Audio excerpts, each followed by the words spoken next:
आत्मा की महिमा। ततः अस्य सर्वस्य अंतम बहितः च, वह इस सब के अंदर और बाहर है, वह कहीं नहीं ऐसा नहीं है। सबके अंदर है इसका अर्थ वह मनुष्यों के अंदर भी है ही, अतः वह वस्तुतः अत्यंत समीप है।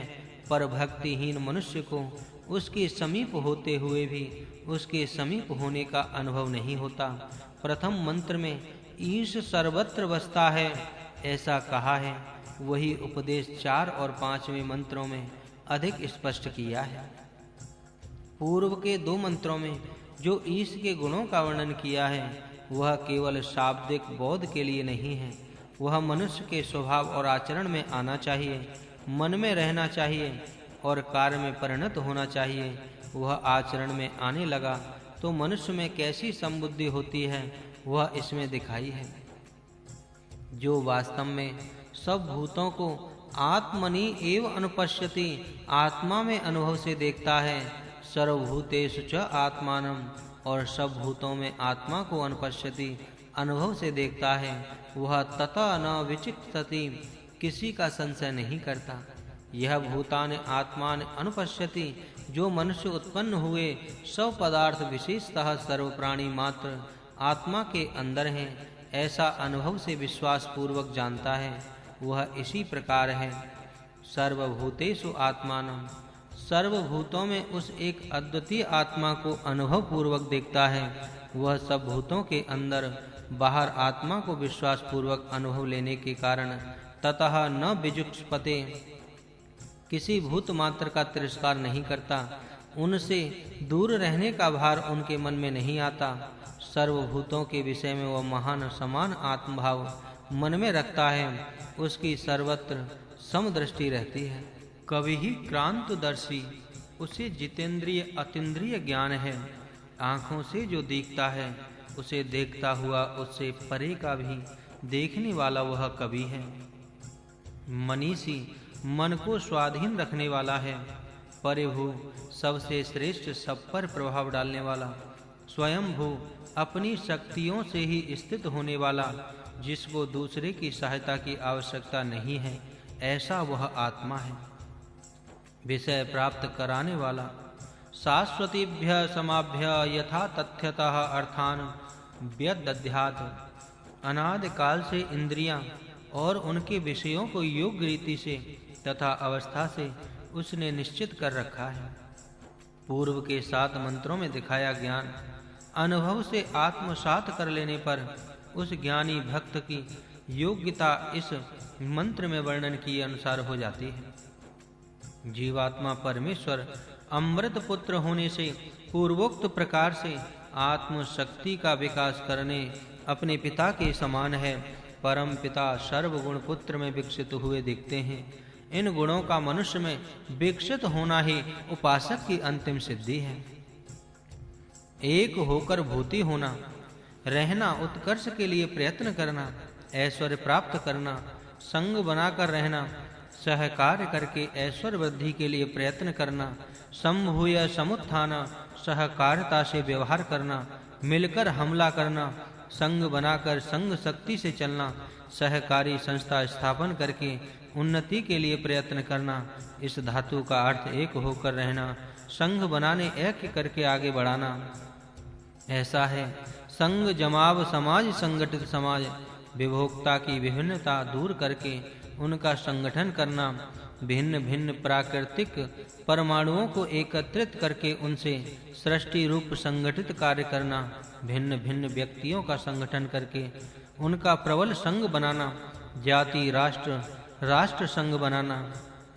असंभूति असंगठित अवस्था उपरोक्त प्रकार का संगठन न होने पर जो स्थिति होती है वह व्यक्ति को स्थिति वैयक्तिक सत्ता इस शब्द के मौलिक अर्थ हैं। जो असंग भावना के व्यक्ति सत्ता के उपासक वैयक्तिक स्वातंत्र का ही केवल आदर करने वाले हैं, वे अंधकार में जाते हैं। जो अपना संगठन थोड़ा भी न करते हुए केवल व्यक्ति की ही उन्नति करते हैं, उनमें संग शक्ति के न बढ़ने से संग बल से होने वाले कार्य करने के लिए वे सर्वथा अयोग्य होते हैं और इस कारण वे अवनत होते जाते हैं। क्योंकि मनुष्य संग में ही उन्नति होने वाला प्राणी है। केवल संग भाव के ही पूजक या केवल संग शक्ति बढ़ाने के लिए व्यक्ति का स्वातंत्र नष्ट करने वाले जो हैं, वे केवल संग सत्तावादी भी अवनत होते हैं, क्योंकि इनके कार्यक्रम में व्यक्ति स्वातंत्र की स्थान नहीं रहता और प्रत्येक व्यक्ति संग के नियमों से जकड़ा जाने से धीरे-धीरे उन्हें परतंत्र होने का अभ्यास हो जाता है। इस प्रकार प्रत्येक व्यक्ति में परतंत्रता स्थिर हो गई है। व्यक्ति स्वातंत्र से होने वाले सब उन्नतियां बंद हो जाती हैं और अंततोगत्वा उस राष्ट्र का ही लय हो जाता है। अत्यधिक संग सत्तावादियों के बहुमत के कारण राष्ट्र में सब लोगों की ऐसी अवनति होती है। संभावात अन्यत एवं आहु, संग का फल भिन्न ही ऐसा कहते हैं। असंभवात अन्यतु आहु, असंग भावना का फल भिन्न ही ऐसा कहते हैं। इति धीराणाम शुश्रुमु येनता विचक्षरे, ऐसा धीरोदात्त वीरों ने सुनते आए हैं जिन्होंने हमें उस विषय में उपदेश किया है। संभूति, एक होकर रहना, संग भाव से समाज बनाकर संग शक्ति को बढ़ाना। संभवात अन्यत्र, संग में रहने से एक विलक्षण फल मिलता है। संग सत्तावाद का फल भिन्न है। अपना संगठन करके रहने वाले में संग शक्ति का अद्भुत बल बढ़ता है। संग शक्ति से जो समाज सुसंगठित होता है वह जगत में विजयी होता है। थोड़े से भी लोग संग शक्ति से विलक्षण कर्म करने में समर्थ होते हैं। यह इस संग सत्तावाद में बड़ा भारी प्रलोभ है। असंभव, असंभूति, असंग भाव अर्थात व्यक्ति सत्तावाद। प्रत्येक व्यक्ति भिन्न भिन्न सत्ता वाला है। प्रत्येक व्यक्ति को अपनी यथासंभवतः उन्नति करनी चाहिए और सुधार करना चाहिए। इस प्रकार प्रत्येक व्यक्ति उन्नत हो तो सब जनता स्वयं ही उन्नत हो जाएगी। अतः व्यक्ति को समाज के नियमों से बांधकर संग बनाने की आवश्यकता नहीं है। ऐसा जो मानते हैं वे व्यक्ति सत्तावादी लोग के हैं। इनके मत अनुसार चलने वाले प्रत्येक व्यक्ति को उसकी इच्छा के अनुसार पराकाष्ठा तक उन्नति करने के लिए पूर्ण स्वतंत्रता देते हैं, जिससे कईयों के वैयक्तिक गुण बढ़ जाते हैं। कारण इस मत में आदर्श व्यक्ति तैयार हो सकता है। इस व्यक्ति सत्तावाद में अप्रलोभन है। समाज सत्तावाद से संग शक्ति निर्माण होने का लाभ यद्यपि है, तथापि व्यक्ति भी समाज रूपी यंत्र का एक अंश होने से वह क्रमशः वैयक्तिक परतंत्र गुण विकसित होते हैं, पर संग शक्ति न बढ़ने की हानि होती है। अतः दोनों मतों का समदृष्टि से विचार करने से दोनों ही मतों में उत्तम बात को अपनाकर अपना मार्ग जो सुधारता है वह सच्चा धीर है। यह संभूति च विनाशंच तत् उभयम सह वेद, जो संग भाव और असंग भाव इन दोनों को एकत्र उपयोगी जानता है वह विनाशेन मृत्युम तीर्त्वा, असंग भाव से मृत्यु को दूर करके सत्य भूताम अमृतम अनुष्यते, संग भाव से अमृत प्राप्त करता है। संग शक्ति, संग निष्ठा, समाज निष्ठा, राष्ट्र निष्ठा, समाज सत्तावाद निष्ठा, ये इसके भाव हैं। संग शक्ति से क्या लाभ है और इसके बिना क्या लाभ हानियां होती हैं, यह भी पिछली टिप्पणी में दिखाया है। इस मंत्र में दोनों में से हानि को दूर करके दोनों नेत्रों को लाभ कैसे लेना दिखाया है। विनाश, यह शब्द इस मंत्र में असंभूति के लिए आया है। संग भाव से संभूत्या अमृतम अनुष्यते, अमृत प्राप्त किया जा सकता है। और यदि संग टूटकर उसका प्रत्येक घटक भिन्न भिन्न हो गया और उनकी संग साख्त नष्ट हो गई तो एक व्यक्ति थोड़े ही समय में नष्ट हो जाएगा। संग का इससे आगे विभाग नहीं हो सकता, इसलिए व्यक्ति को अविभाज्य अर्थात उससे आगे विभाग करना असंभव है। संभव नहीं। व्यक्ति की स्वकीय सत्ता स्थिर रखने के लिए अपमृत्यु से न मरे और अन्य कष्ट भी न भोगे, इसलिए वैयक्तिक स्वास्थ्य संरक्षण के कर्म व्यक्ति को करने पड़ते हैं।